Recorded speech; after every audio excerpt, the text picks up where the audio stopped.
May panibagong intriga na naman mga kababayan laban kay Martin Romualdez. May relasyon na po sa sabi, mansion sa ibang bansa, Spanish mansion at saka mga companies. Ayan, multi-million euro Spain property links to Romualdez. Report mga kababayan ng Rappler. Makikita ninyo, organized talaga po ang smear campaign laban kay Martin Romualdez. Tingin ko itutulad si Martin sa dating Pangulong Marcos Sr. at saka kay Imelda. Inakusa ng ill-gotten wealth. Pero alam naman natin po yung nangyari sa mga kaso kay Imelda at saka dating Pangulong Marcos Sr. Ang dami-dami tambak na kaso po. Hindi umobra. Lahat binasura ng husgado. The same pattern mga kababayan. Yung kanilang ginagawa ngayon. Talaga niya, Mr. Maravillas, demolition job. Demolition job po ito. Kasi ang objective nila, wala ng Marcos Romualdez. Ang uupo pa. Isa din pong salamuha. Wala man pong ganong plano si Martin Romualdez. Kaya lang, grabe ang duda po nila. At halimbawa pa, mga kababayan, tumakbo si Martin Romualdez. Ano naman ang paki nila? Di tumakbo din sila. Di ba? Pero yung siraan ng siraan po, this is very unfair. But anyway, lalabas at lalabas mga kababayan kung ano ang totoo. But anyway, ibigay ko muna sa inyo kung ano itong istorya tungkol sa Spanish mansion na ini-expose ng Rappler. Ayan po. Exclusive, a company listed as stakeholder in the firm that both the property shares in address with the law firm whose top officers sat on the boards of Romualdez owned companies. First of two parts po ito. Yung part 2 nila sa kwento, Malaysian shareholders, surface in Romualdez link, multi-million euro Spanish property. So sabi dito, a trail of official documents list the names of Romualdez, several fraternity brothers and business associates, including one figure previously mentioned in international media reports as having links to questionable transactions in Sri Lanka and Malaysia. Matindi pala niya, Mr. Maravillas. Kwento man lang pa nila mga kababayan. Lalabas at lalabas din kung ano ang totoo. Hindi ko mo na-publish sa mainstream media. Totoo na po. Yan ang tanda natin mga kababayan. So sabi dito sa kwento ng Rappler, Rappler was tipped off in October 2025 by at least 2 sources about this property. Ito yung sinasabi natin mga kababayan. May nag-tip. Malamang sa malamang mga kababayan, kampo ng sino pa yung galit na galit sa Marcos Romualdez mga kababayan. Alam na natin kung sino. Sila yung nag-tip. Ang objective, siyempre, siraan si Martin Romualdez. Hindi lang si Martin. Si Martin, tapos yung ating Pangulong Bongbong. So sabi dyan, the use of newly formed, closely linked corporation and a major property mirrors similar transactions made in the past. In July 2025, Romualdez transferred for just $1 a 2.44 million Massachusetts estate to a corporation led by a long-time business associates involved in his companies and fraternity. A lawyer with long-term experience investigating international financial crimes and corruption told Rappler that companies or individuals are often used to further distance the ownership of the property from the politician. So yun mga kababayan ang kwento ng Rappler na alatado ang nagtip mga kababayan mula sa kampo ng mga Duterte. Para siraan si Martin Romualdez. And finally, tumbukin yung ating Pangulong Bongbong. Anyway, di sige, pag-usapan natin mga kababayan. Rappler reached out to Romualdez to ask about the Soto Grande property but has yet to receive a response. Kinukuha din mga kababayan ko na yung side ng kampo ni Martin Romualdez. Wala pang response daw. Di Mr. Maravillas, ang masasabi mo dyan, sa isa pong gumaganang demokrasya, na totoo lang, ang mga akusasyon dapat sumasabay sa ebidensya. Hindi po sapat yung mga headlines tulad nito na pinablis ng Rappler o mga insinuations, malinaw na mga insinuations po, o kaya corporate coincidence para po magtayo ng mga paratang.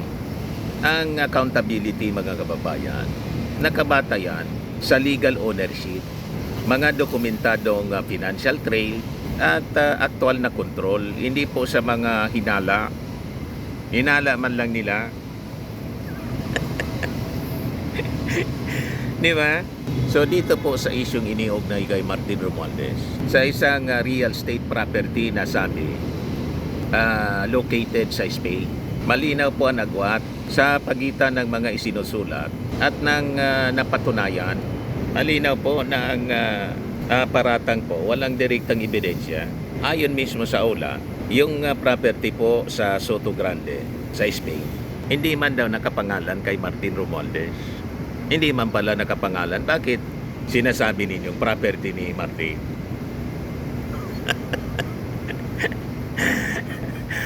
Kung property ni Martin, di dapat nakapangalan sa kanya. Parang ako, kung yung property nakapangalan sa akin, di akin.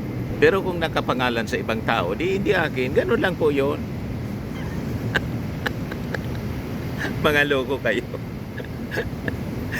Halimbawa, kahit pa sa family, yung property, may property kami, nakapangalan na sa anak ko.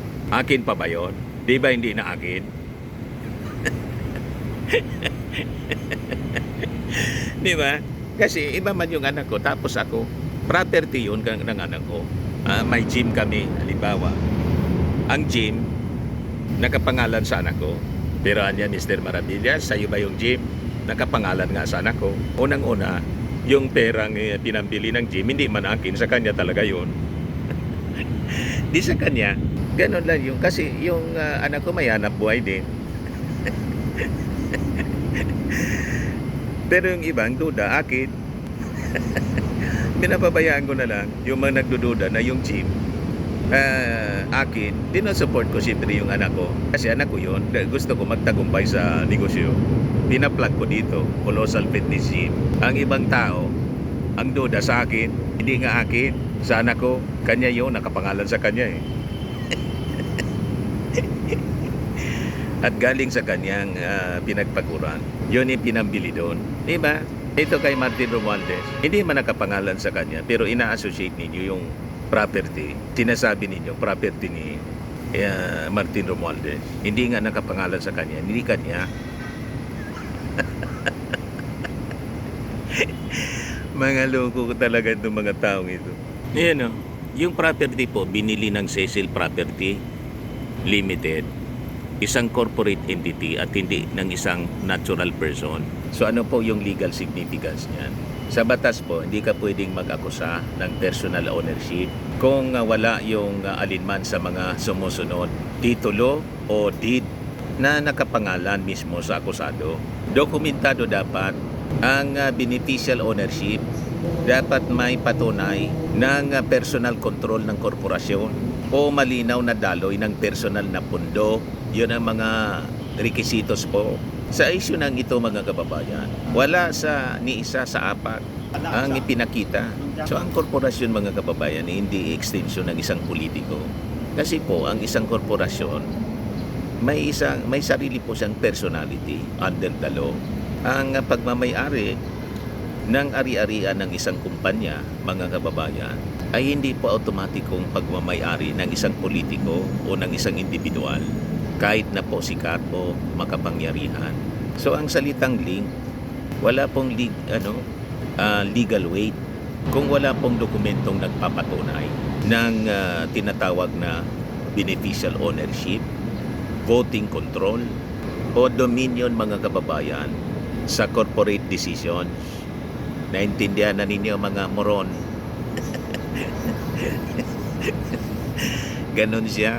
Eh siyempre, yung mga moron, mga idiot po, ang bilis nilang maniwala sa ganito mga kwento. Ay, pag-aari pala niya. Nabasa sa Rappler eh. Ganon sa propaganda, mga kababayan. Huwag kami, naintindihan namin yan.